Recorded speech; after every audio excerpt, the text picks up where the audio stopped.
The 24 hours of the Passion preparation.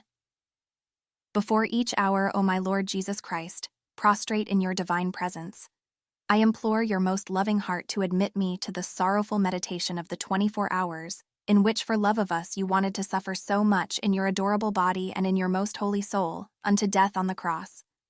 O please give me help, grace, love, deep compassion and understanding of your sufferings, as I now meditate the 15th hour. And for those which I cannot meditate, I offer you my will to meditate on them, and I willingly intend to meditate on them in all the hours in which I have to apply myself to my duties or to sleep. Accept, O merciful Lord, my loving intention, and let it be beneficial for me and for all, as if I effectively and in a saintly way accomplished what I wish to practice. Meanwhile, I give you thanks, O my Jesus, for calling me to union with you by means of prayer.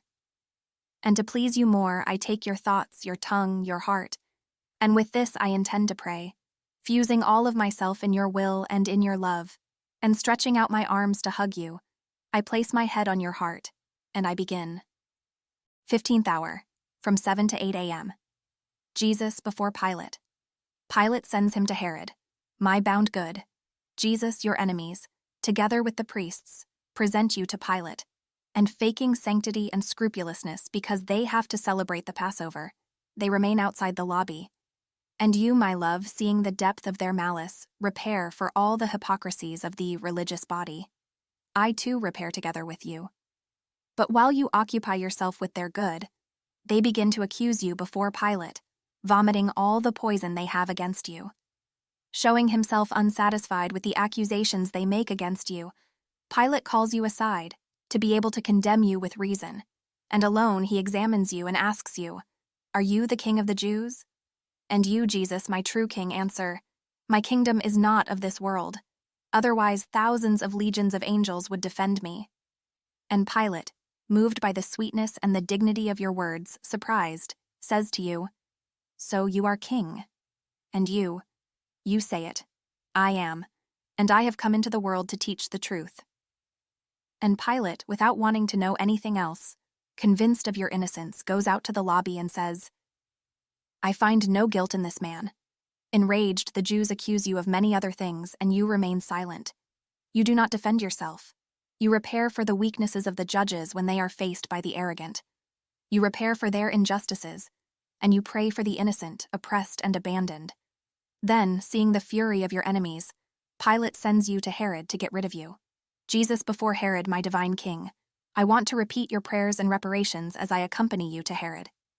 I see that your enemies, enraged, would want to devour you, and they lead you among insults, mockeries, and derisions. And so they make you arrive before Herod, who, swelling up, asks you many questions. You do not answer him and do not even look at him. And Herod, irritated because he does not see his curiosity satisfied, and feeling humiliated by your long silence, declares to everyone that you are crazy and mindless, and he orders that you be treated as such. And to mock you, he has you clothed with a white garment, and he delivers you into the hands of the soldiers, that they may do with you the worst they can. My innocent Jesus, no one finds guilt in you, only the Jews, because their faked religiosity does not deserve that the light of truth may shine in their minds. My Jesus, infinite wisdom, how much it costs you being declared insane.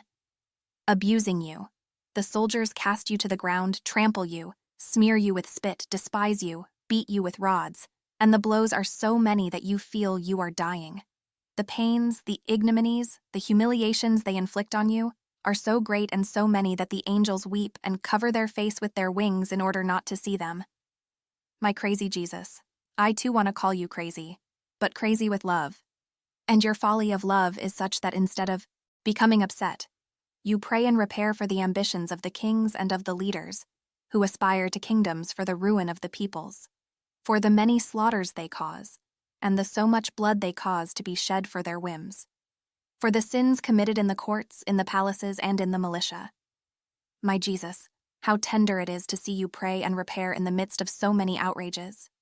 Your voice resounds in my heart, and I follow whatever you do.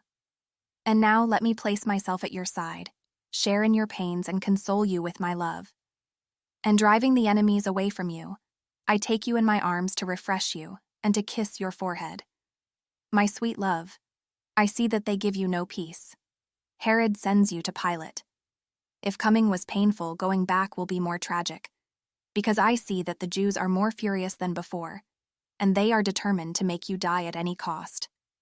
Therefore, before you leave the palace of Herod, I want to kiss you to prove my love to you in the midst of so many pains. And you, strengthen me with your kiss and with your blessing, that I may follow you before Pilate. Thanksgiving after each hour. My lovable Jesus, you have called me in this hour of your passion to keep you company, and I have come.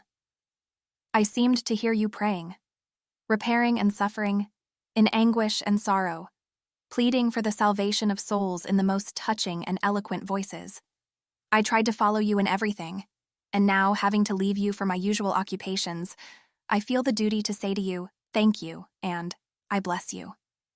Yes, O Jesus, I repeat to you, thank you, thousands and thousands of times, and I bless you, for all that you have done and suffered for me and for all. I thank you and I bless you for every drop of blood you shed, for every breath, for every heartbeat, for every step, word, glance, bitterness, and offense which you endured. In everything, O my Jesus, I intend to seal you with a thank you and an I bless you. Please, O Jesus, let my whole being send you a continuous flow of thanks and blessings, so as to draw upon me and upon everyone the flow of your blessings and thanks.